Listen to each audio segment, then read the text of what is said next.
Hi అండి. Mutton curry ఎప్పుడు ఒకేలా కాకుండా ఇలా ఫ్రైలో ట్రై చేసి చూడండి. సింపుల్గా చాలా బాగుంటుంది. మటన్ని నీట్గా వాష్ చేసి దాంట్లో హోల్ గరం మసాలా వేసేసుకోండి. దాంట్లో ఆనియన్స్, కొత్తిమీర, కొంచెం అల్లం వెల్లుల్లి పేస్ట్ అన్నీ వేసి కలిపేసి మూత పెట్టేసుకోండి.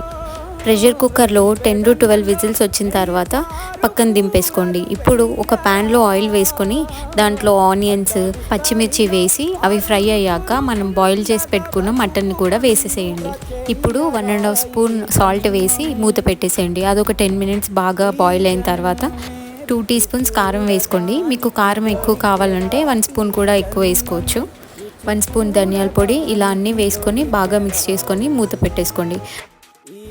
మీకు గ్రేవీగా కావాలంటే ఈ స్టేజ్లోనే 2 గ్లాసెస్ ఆఫ్ వాటర్ వేసుకోండి. ఒక్కసారి ఇలా ట్రై చేసి చూడండి. సింపుల్గా చాలా బాగుంటుంది.